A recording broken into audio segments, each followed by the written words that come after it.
Hello students, today we will discuss skeleton, movement and locomotion.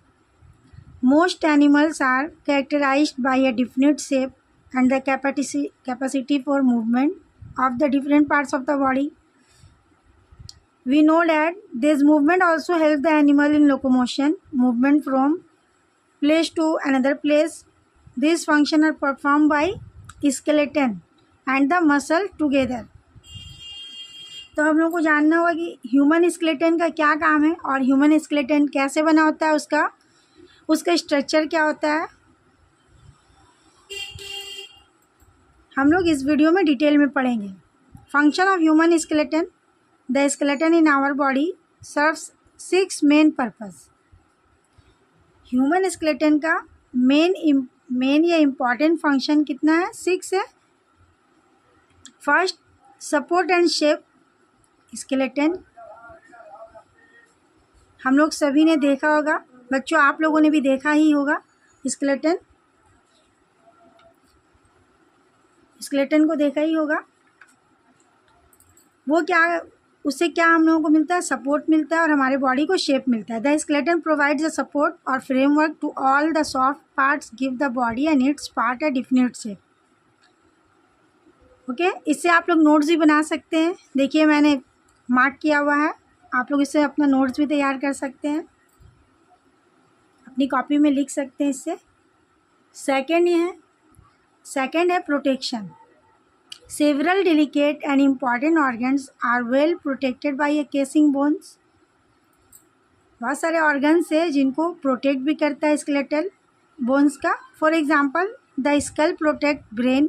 हम लोग जानते हैं ना कि स्कल जो हमारी खोपड़ी है, क्रेनियम का जो बॉक्स है उसके अंदर क्या रहता है? ब्रेन रहता है। वो ब्रेन को प्रोटेक्ट करता है। द वर्टिब्रल कॉलम बैकबोन को प्रोटेक्ट करता है, यानी स्पाइनल कॉर्ड को वर्टिब्रल कॉलम प्रोटेक्ट करता है। The ribs protect the heart and lungs and so on.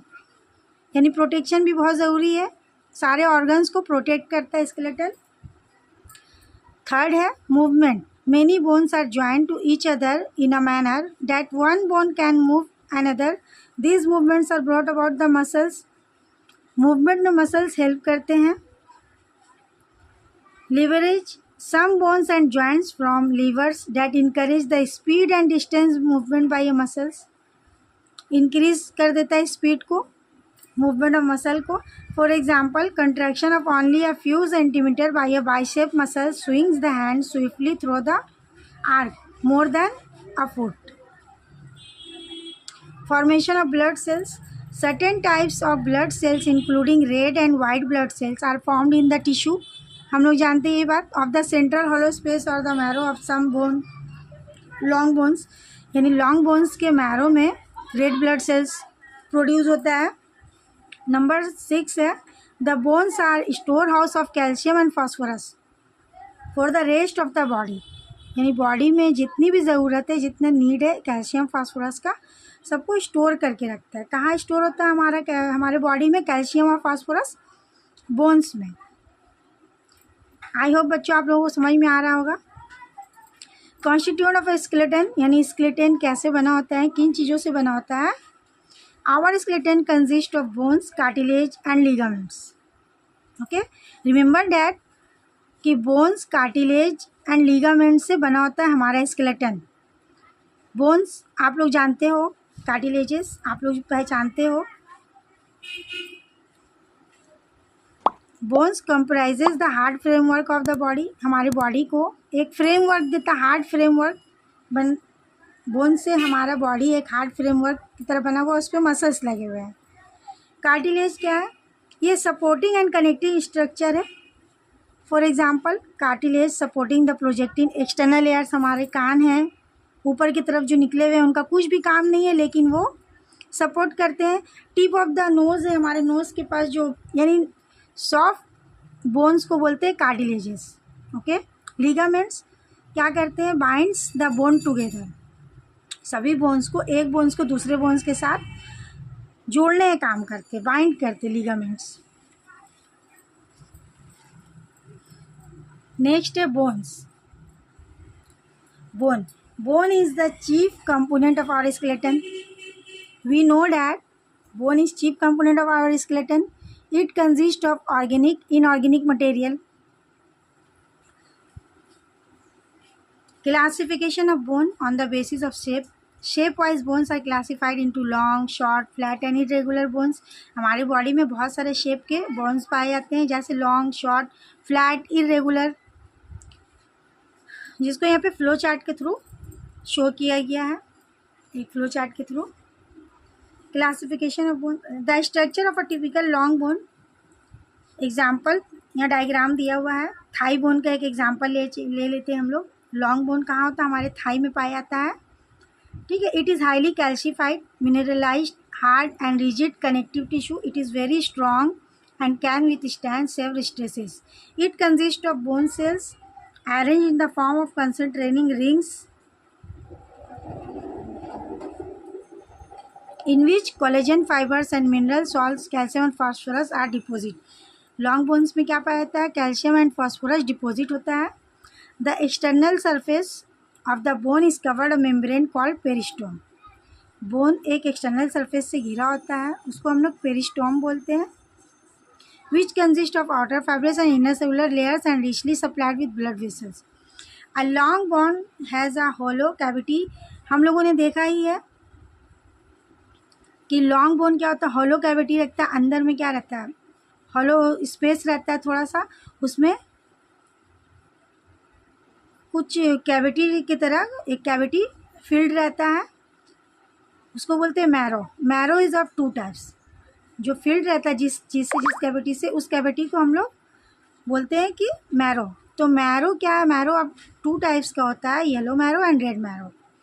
Yellow marrow made up of adipose tissue, इसको आप लोग याद कर लीजिएगा, and blood vessels which give rise to white blood cells. Adipose tissue पाया जाता है और वहाँ पर क्या वाइट ब्लड सेल्स बनते हैं.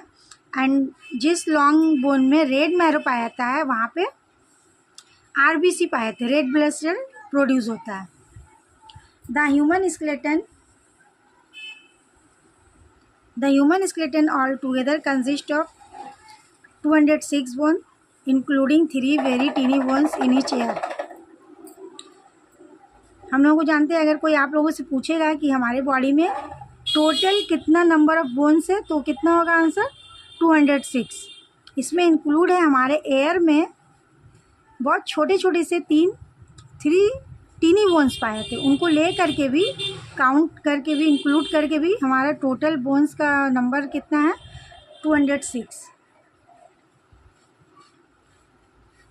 Okay. The skeleton has 2 main division.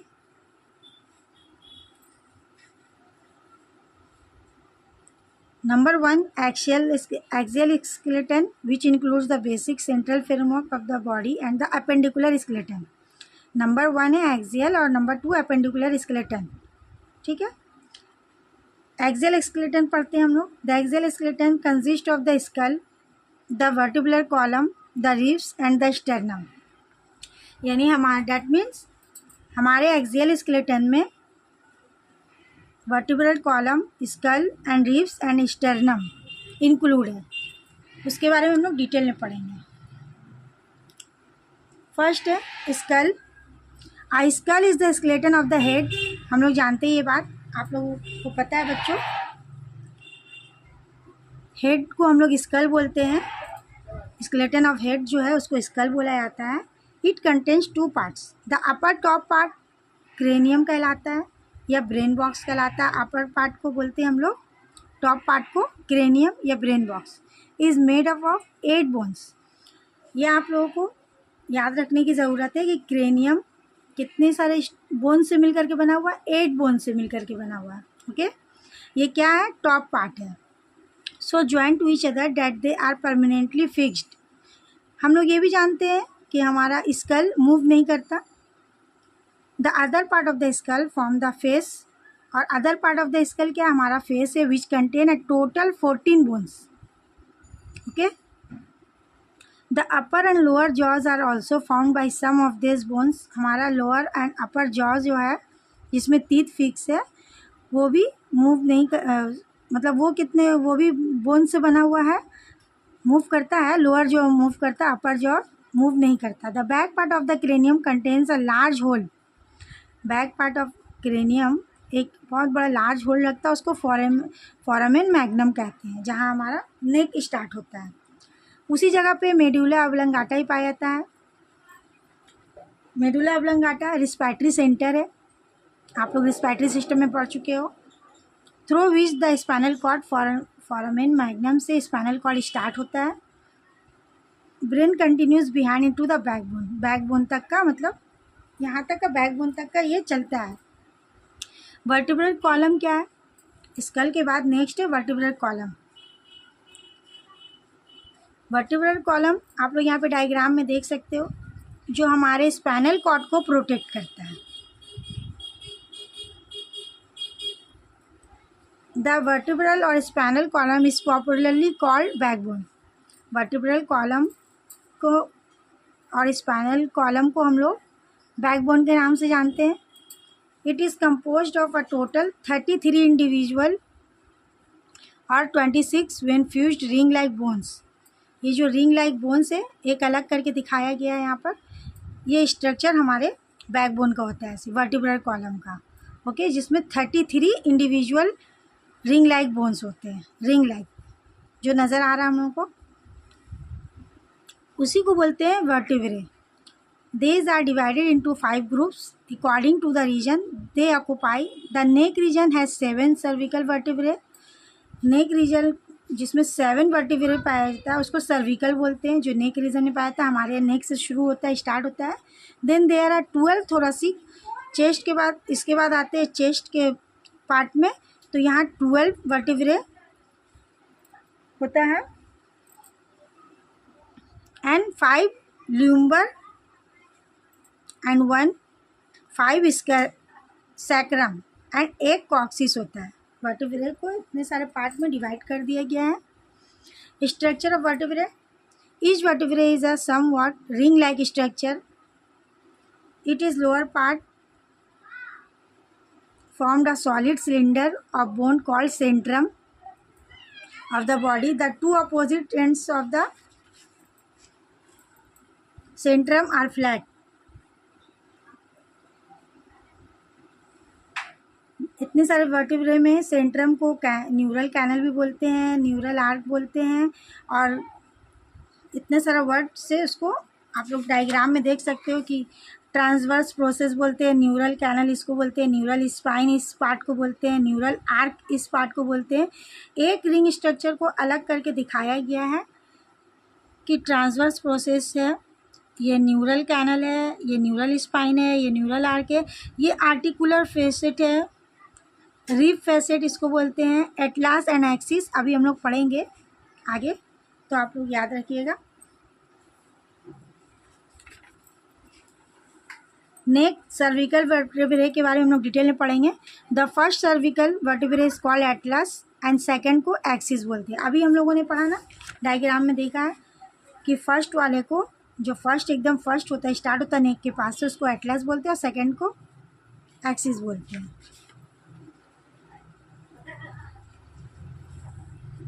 और रिमेनिंग 5 नेक जो है उसके लिए कोई स्पेशल नाम नहीं है, कोई स्पेशल नेम नहीं है।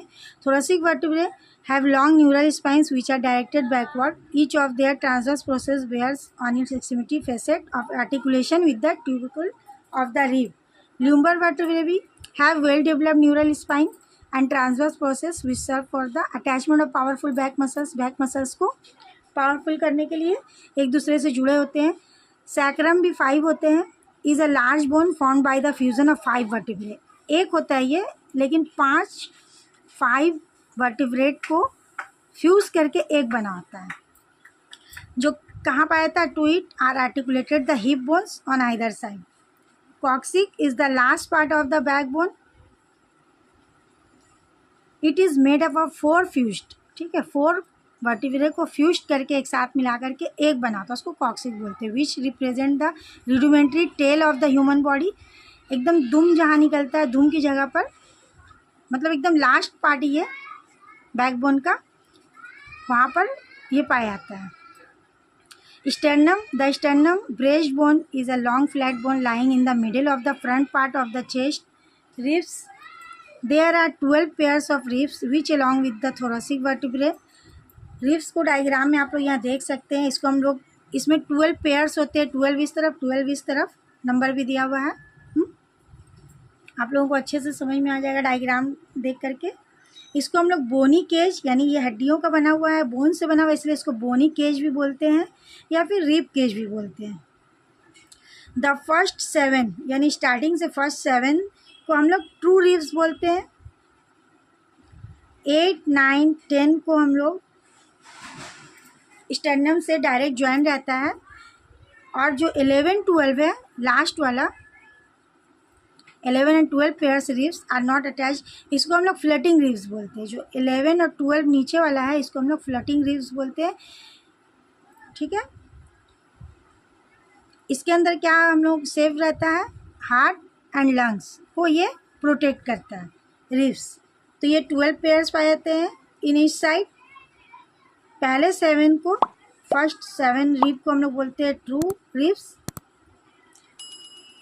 which are attached to front of the sternum with the help of hyaline and cartilage, and 8 and 9, 10 pairs, 8, 9, 10 pairs in each side भी, दोनों के 8, 9, 10 pairs ribs do not articulate directly with the sternum but join the 7th rib with the, इससे जुड़ा होता है with the help of hyaline and cartilage, यानी 7 के साथ ही ये जुड़ा होता है। appendicular skeleton bones of limbs and girdles। Appendicular skeleton किसके बारे में, लिम्स एंड गडल्स के बोन्स के बारे में है। Bones of the limbs, limbs में किस तरह का बोन्स पाया जाता है, bones of the fore limb and हिल limbs largely correspond to each other. The fore limbs consist of a single long bone humerus in the upper arm, 2 long bones in the lower arm, radius and ulna, 8 carpals और wrist bones in the wrist, 5 metacarpals in the palm and 14 phalanges, 2 in the thumb and 3 each in the remaining 4 fingers। आप लोग diagram में देख सकते हैं। ह्यूमेरस बोलते हैं, long bone को ह्यूमेरस बोलते हैं। उसके बाद यहाँ 2 बोन्स पाया जाता है, एक रेडियस एक अल्ना। मेटाकार्पल्स बोलते हैं हमारी फिंगर्स में जो 3 छोटी छोटी हड्डियाँ पाई जाती हैं, थम्स को छोड़कर, थम्स में सिर्फ 2 छोटी छोटी हड्डियाँ पाई जाती हैं, तो उसको मेटाकार्पल्स बोलते हैं, फेलंगस बोलते हैं।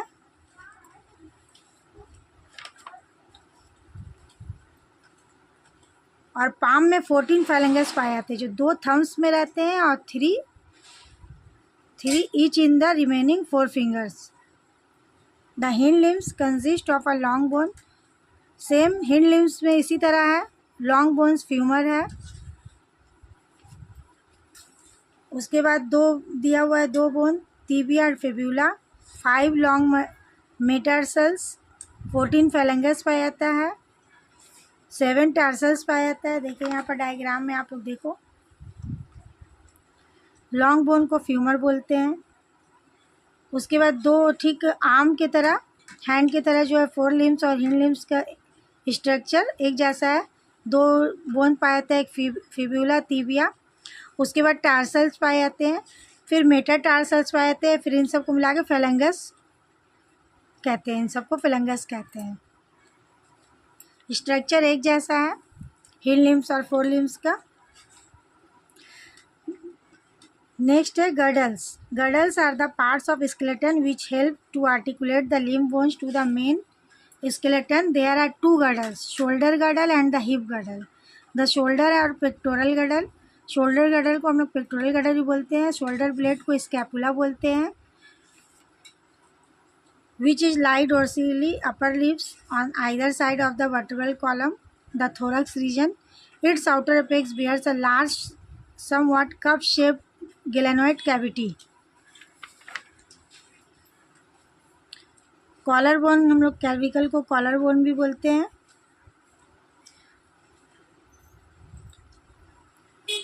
शोल्डर स्कैपुला भी देखिए यहाँ पर, स्कैपुला भी पाया जाता है।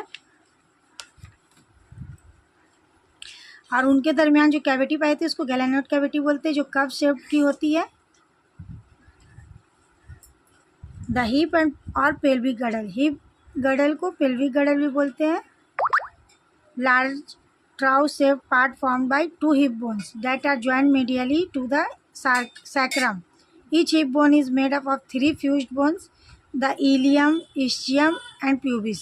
थ्री छोटे छोटे स्मॉल बोन्स से मिल करके बने होते हैं sacrum. On each side it bears a large cup shaped articular cavity, acetabulum बोलते हैं जो कैविटी पाई थी उसको, into which first the large round head of the thigh bone. The hip girdle not only gives support to the skeleton of the hind limbs but also protect and support the abdominal organs. यानी ये सिर्फ support नहीं करता skeleton को बल्कि abdominal organs को protect भी करता है। नेक्स्ट है जॉइंट्स। अब हम लोग जॉइंट्स के बारे में पढ़ेंगे। The point at which two separate bones meet called a joint. एक ऐसा पॉइंट जहाँ पे दो बोन्स सेपरेट दो बोन्स एक पॉइंट पर मिलते हैं उसको जॉइंट बोलते हैं। There are three major categories of joint in our body, immovable, partially movable and freely movable.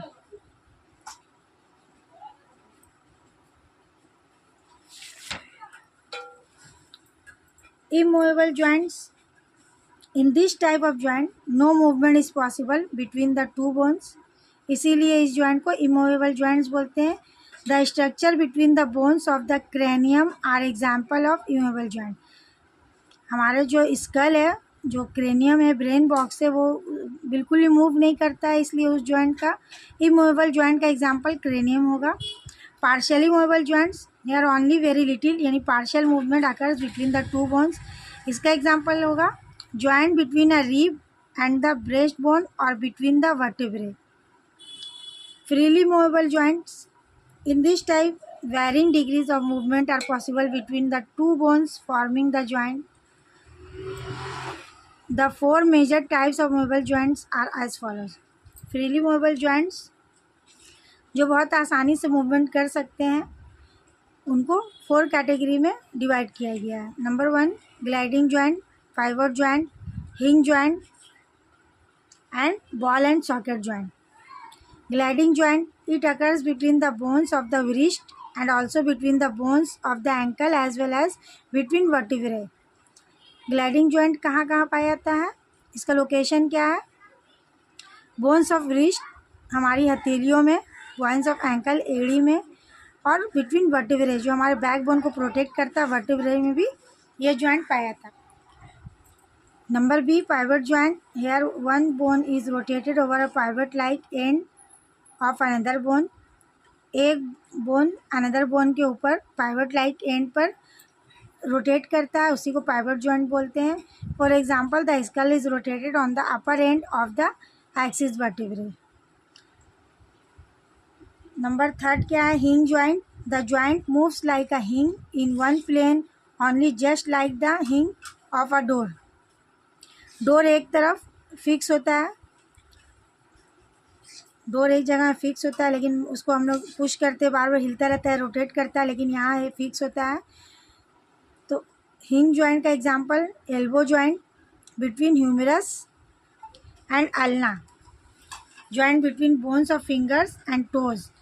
यानी हिंग जॉइंट का एग्जांपल एल्बो जॉइंट होगा, और humerus and ulna joints between the bones of fingers and the toes lays perfectly the knee joint. The hinge joint usually gives sufficient power. Next, a ball and socket joint. Here one end of a bone which is rounded and ball-like first into a cup-like depression of another bone. This joint provide movement in any direction. Two best example इसका क्या क्या है, shoulder joint and the hip joint. In the shoulder joint, the head of humerus fit into a socket glenoid cavity में of the shoulder girdle. In the hip joint, the large ball head of femur first into the deep of socket acetabulum of the hip girdle. Ball and socket joint, humerus का जो ये round वाला part है, ये यहाँ glenoid cavity में जो humerus का ऐसे टिप बना हुआ है और यहाँ ग्लेनोइड कैविटी ऐसे बना हुआ है। तो बॉल एंड सॉकेट जॉइंट इसीलिए बोला जाता है क्योंकि जैसे ही मूव होगा, यहाँ पे मूवमेंट होगा, तो ये वाला हिस्सा यहाँ पे जाकर फिक्स हो जाएगा, बॉल में मतलब सॉकेट में बॉल चलाएगा फिक्स हो जाएगा, तो इसलिए ऐसे जॉइंट को बॉल एंड सॉकेट जॉइंट बोलते हैं। नेक्स्ट है synovial joint. The freely movable joint stated above like the shoulder joint, the knee joint are also called synovial joint. Synovial joint freely movable joint को बोलते हैं। Example है shoulder joint and knee joint. They allow considerable degree of movement. These joint have two special requirements. Firstly, they should be held firmly in position, and secondly, the surface coming into contact should be well lubricated to remove friction. The lubricating fluid पाया जाता है, उसको synovial fluid बोलते हैं। synovial joint के बीच में यानी between में, दो बोन्स के बिटवीन में जो फ्लूइड पाया जाता है लुब्रिकेटिंग के लिए, उसको synovial fluid बोलते हैं।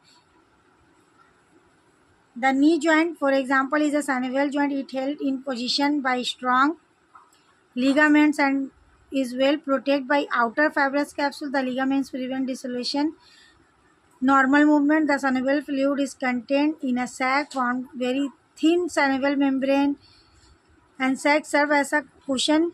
synovial membrane, synovial joint में क्या होता है, ligaments पाए जाते हैं, synovial fluid पाए जाते हैं और synovial membrane भी पाए जाते हैं, जो दो बोन्स के बिटवीन में कैसा काम करते हैं, कुशन की तरह काम करते हैं। मतलब जब मूवमेंट होगा, दो बोन्स एक साथ जब टकराएंगे आपस में, तो बीच में कुशन का काम करते हैं ताकि टकराने से आवाज़ ना हो या बोन्स टूटे नहीं। एक कुशन का काम करते हैं, गद्दे की तरह काम करते हैं। जॉइंट को यहाँ फ्लो चार्ट के थ्रू दिखाया गया है। नेक्स्ट है muscles. The muscles in the body provide the means of all movement. Muscles हमें मूवमेंट में हेल्प करता है।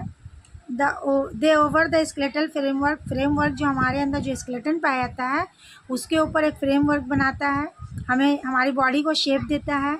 Muscles help to maintain body posture while sitting, standing और वॉकिंग। बैठते वक्त या चलते वक्त या खड़ा होते वक्त हमारे बॉडी को पोस्चर देता है, हेल्प करता है। Most muscles are long bundles of contractive tissue. Each muscle usually has two ends, a fixed end where the muscle originate and movable end which pulls some other part. This movable end is drawn out to form a tough structure, उसको tendon बोलते हैं, which is attached to the bone. Tendon bone से attach होता है।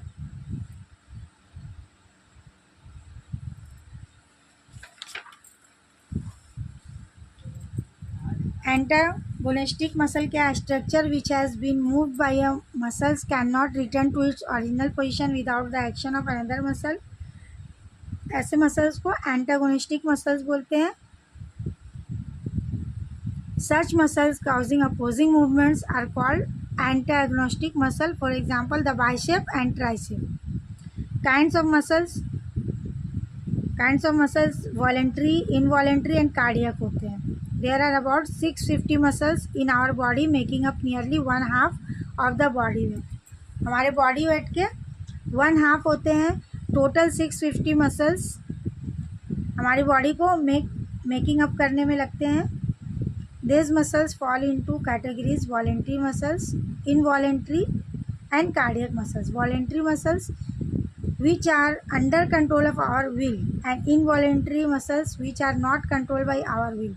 Voluntary muscles ऐसे muscles होते हैं जिनको हम लोग खुद कंट्रोल कर सकते हैं, लेकिन इनवॉलेंट्री मसल्स ऐसे होते हैं जो हमारे विल यानी हमारे अंदर खुद इसको कंट्रोल करने की ताकत नहीं होती। जो कुछ अचानक सडन हो जाता है, जैसे हमारे आंखों के सामने अगर कुछ आ जाए तो हम लोग फट से जल्द अपनी आंखें बंद कर लेते हैं, तो उनको इनवॉलेंट्री मसल्स बोलते हैं। Some muscles like those of eyelids and diaphragm are both voluntary as well as involuntary. कुछ मसल्स ऐसे हैं जो eyelids और diaphragm क्या है, वॉलेंट्री भी है और इनवॉलेंट्री का भी काम करते हैं। Cardiac muscle make up the walls of the heart. Cardiac muscle सिर्फ हार्ट में पाए जाते हैं। They are capable of rapid movement and do not tire easily. जो हमेशा एक मूवमेंट, हार्ट में जो मूवमेंट होता रहता है हार्ट बीट का, वो करते रहते हैं और वो लोग थकते नहीं हैं। Coordinate of muscles most action in our body like standing, walking, running, playing tennis etcetera require combined action of several muscles. हम लोग ये सारी चीज़ें कैसे कर लेते हैं, क्योंकि बहुत सारे मसल्स का आपस में कंट्रैक्शन होता है, बहुत सारे मसल्स का एक्शन होता है, इसलिए हम लोग ये सारी चीज़ें प्रॉपरली कर सकते हैं। To a great extent the muscle have to be coordinated for a particular kind of movement. Lever mechanism, locomotion in human beings कैसे होता है? Movement of different parts of the body are usually made easier due to lever action in the skeleton. The lever of the first order where the power को P से denote करेंगे, weight को W से और fulcrum को P से। इन between is represented by extension of the arm at the elbow by the action of tricep muscle and the resting skull and on first and second neck vertebra. यहाँ diagram के through दिखाया गया diagrams of mechanics of flexion extension of elbow joint. Elbow joint दिखाया गया है कि अगर हम लोग ट्राइसेप और बाइसेप मसल्स कब रिलैक्स होते हैं और कब फ्लैक्स करते हैं। यहाँ पे डायग्राम के थ्रू ये डिनोट किया गया है कि फुलक्रम नीचे है, पावर ऊपर है और वेट इधर इस तरफ पड़ेगा। जब टो नीचे की तरफ रहेगा तो वेट इस तरफ पड़ेगा और इस तरफ पावर रहेगा, फुलक्रम नीचे रहेगा। लेकिन जिस वक्त टो आगे की तरफ रहेगा और पीछे से एंकल उठेगा तो क्या होगा? पावर ऊपर रहेगा, वेट ऊपर रहेगा, फुलक्रम नीचे रहेगा। एल्बो जॉइंट को दिखाया गया इसी तरीके से। ओके स्टूडेंट्स, आई होप आप लोगों को पूरा चैप्टर समझ में आ गया होगा। अगर इस वीडियो में कोई भी डाउट है आप लोगों को तो आप लोग कमेंट के थ्रू मुझसे पूछ सकते हैं। और अगर अच्छा लगा हो मेरी video, please like and share and comment. Thank you for watching.